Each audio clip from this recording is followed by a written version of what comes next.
Hello, welcome to code and campus YouTube channel.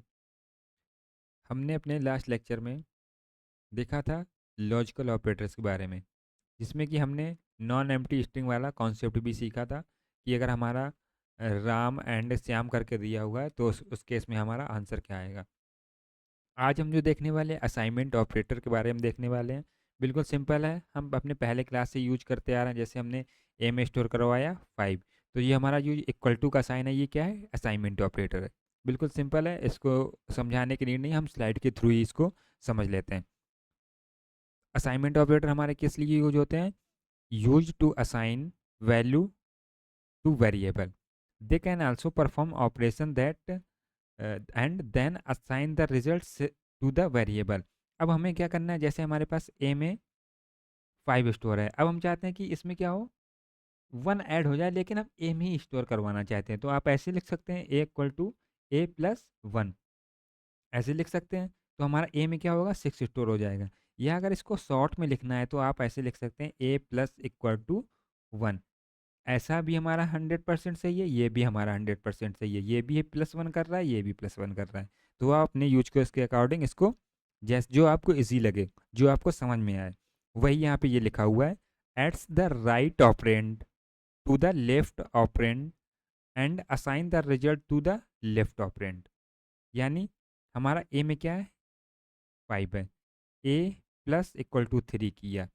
एट्स the right operand, right operand हमारा क्या है, 3, to the left operand. Left operand में हमारे पास 5 है, यानी हमारे पास इसमें कितना हो जाएगा, ऐड ऐड होगा ना। 5 थे और 3 कितना हुआ, 8 हुआ।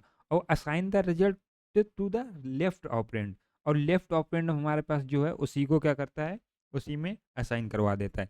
ए में ही इसको असाइन करवा देगा, यानी ए में क्या चला जाएगा, 8 चला जाएगा।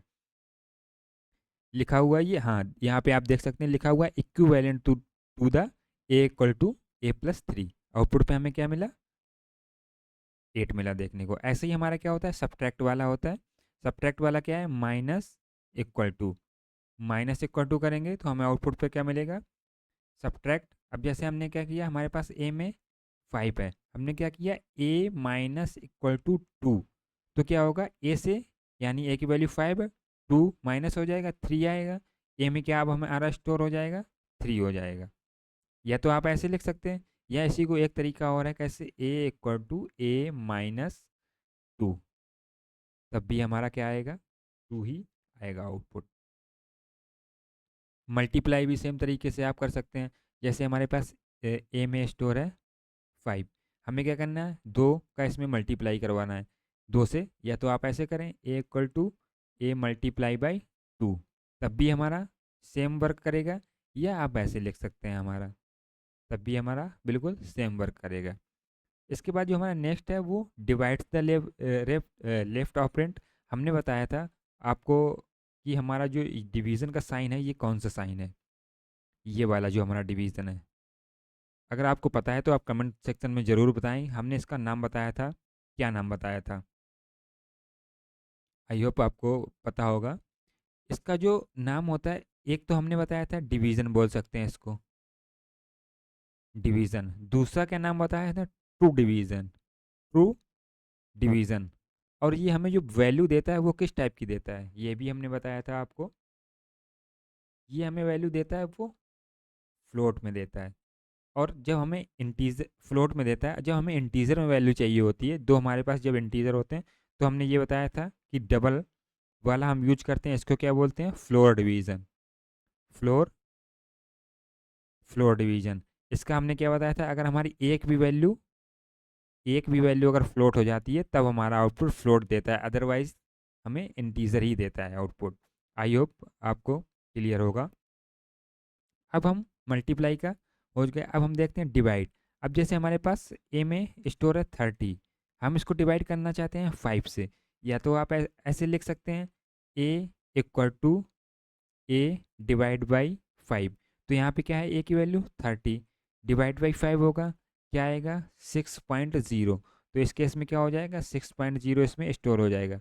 अगर ऐसे नहीं लिखना है तो फिर आप कैसे लिख सकते हैं, ए इक्वल टू हमारे पास 30 है, इसको कैसे लिख सकते हैं, ए डिवाइड इक्वल टू 5, तब भी हमारा 6.0 ही आएगा आउटपुट पे। इसके बाद हमारा पास क्या है, मॉडुलस। मॉडुलस ऑपरेटर हमें क्या देता है, आपको पता होगा। मॉडुलस ऑपरेटर हमें क्या देता है, रिमाइंडर देता है। रिमाइंडर का मतलब जो हमारा शेषफल होता है, जो हमारा शेषफल बचता है वो हमें कौन सा ऑपरेटर देता है, ये केवल सिंगल जो मॉडुलस ऑपरेटर होता है। सेम इसमें भी है कि मॉडुलस ऑपरेटर क्या करेगा, जो मॉडुलस बचेगा हमारा वो उसी में ए में ऐड कर देगा हमारा। आई होप आपको क्लियर होगा। ये हमारा फ्लोट डिवीज़न वाला है। हमने अभी पिछले वाली स्लाइड में आपको बताया कि फ्लोट डिवीज़न हमारा कैसे वर्क करता है। ये हमें इंटीजर देता है। यहाँ पे ए में कितनी वैल्यू है, 10। हमने क्या किया, फ्लोट डिवीज़न इक्वल टू, अब इसको हम ऐसे भी लिख सकते हैं, a equal to a float division upon 3। यहाँ पे ये देख सकते हैं लिखा भी हुआ है। तो हमें आउटपुट में क्या मिलेगा, जब हम 10 को 3 से डिवाइड करेंगे तो हमारा कितने बार जाएगा, 3 बार ही जाएगा, क्योंकि 1 हमारा रिमाइंडर बच जाएगा। तो हमें आउटपुट पे क्या मिलेगा, 3 ही मिलेगा। ये परफॉर्म एक्सपोनेंशियल यानी पावर निकालने के लिए है। अब हम 2 की पावर कितना निकालना चाहते हैं, 3 यानी 8। और हम किसी में स्टोर करवाना चाहते हैं, ए में स्टोर करवाना चाहते हैं। तो या तो आप ऐसे कर सकते हैं, ए की पावर 2, ये यहाँ पे देख सकते हैं, ये लिखा हुआ है यहाँ पे। या तो आप ऐसे कर सकते हैं, या तो आप ऐसे कर सकते हैं। ये एक शॉर्ट तरीका हो गया हमें, नहीं तो आप अगर नहीं ये कंफ्यूजिंग लगता है आपको तो फिर आप ऐसे कर सकते हैं, जो आपको बेस्ट अप्रोच लगे। आई होप अब आपको क्लियर होगा। 1 मिनट इसका प्रैक्टिकली इम्प्लीमेंटेशन देख लेते हैं। ये हमारी प्रीवियस वीडियोस में हमने देखा था। आई होप ये वाला लॉजिक आपको क्लियर होगा। जैसे हमारे पास क्या है, ए में 5 है, हम एक ही साथ देख लेते हैं। हम प्रिंट करवाते हैं क्या, ए में हम ऐड करना चाहते हैं ए, सॉरी डायरेक्ट हम नहीं करवाते, ए में हम ऐड करना चाहते हैं ए प्लस 1। बाद में हमने ए में स्टोर करवा दिया, अब हम प्रिंट ए को करवाएंगे तो हमें आउटपुट पे क्या मिलेगा, आई होप आप गेस कर पा रहे होंगे, 7 मिलेगा। ये देख सकते हैं 7 मिल रहा है। अब अगर आपको ऐसे नहीं करना है, अब आपको ऐसे नहीं करना चाहते हैं तो आप क्या कर सकते हैं, इसको हमने कमेंट कर दिया, a equal to a plus equal to 1। आप ऐसे करेंगे तब भी हमें आउटपुट पे क्या मिलेगा, देखने को 7 ही देखने को मिलेगा। देख सकते हैं हमें क्या मिल रहा है, 7 देखने को मिल रहा है। अब एक माइनस वाला केस भी हम ले लेते हैं, a equal to A minus 1। दोनों एक साथ ही हम ले लेते हैं। अब आप गेस करेंगे कि आउटपुट पे हमें क्या मिलेगा, -1। आई होप आप गेस कर पा रहे हैं कि हमें 4 क्यों मिल रहा है, जबकि हमारे पास वैल्यू तो 6 है। 4 क्यों मिल रहा है, पहली बार हमारा ये रन होगा, ये वाला ऑपरेशन, तो यहाँ पे हमारी वैल्यू क्या हो जाएगी, 5 हो जाएगी। फिर हमारा नीचे वाला ऑपरेशन रन होगा, यहाँ पे क्या होगी, वैल्यू 4 रह जाएगी, क्योंकि यहाँ भी माइनस हो रहा है, यहाँ भी माइनस हो रहा है, दोनों में हमारा वर्क कर रहा है। क्लियर है आपको, आई होप अब आपको क्लियर होगा। तो ये हमारा असाइनमेंट ऑपरेटर्स के बारे में था। इसमें कुछ खास नहीं है, आप एक बार पढ़ेंगे आपको ईजिली समझ में आ जाएगा। ये हमारा असाइनमेंट ऑपरेटर के बारे में रहा। तो हमारा कौन सा ऑपरेटर हमने अभी तक, अर्थमेटिक ऑपरेटर के बारे में देख लिया, relational operator, logical operator and assignment operator. अब हमारे 3 ऑपरेटर बच रहे हैं, जिसमें कि हम नेक्स्ट वीडियो में देखेंगे identity operator and membership operator. ये दोनों ऑपरेटर हम नेक्स्ट वीडियो में कवर कर लेंगे। फिर बिट वाइज ऑपरेटर के लिए आपको पहले बिट डेसिमल से बाइनरी कन्वर्जन एंड बाइनरी से डेसिमल कन्वर्जन आना चाहिए। तो इसका भी वीडियो आपको यहाँ पर मिल जाएगा, जहाँ से आप इसको ईजिली सीख सकते हैं।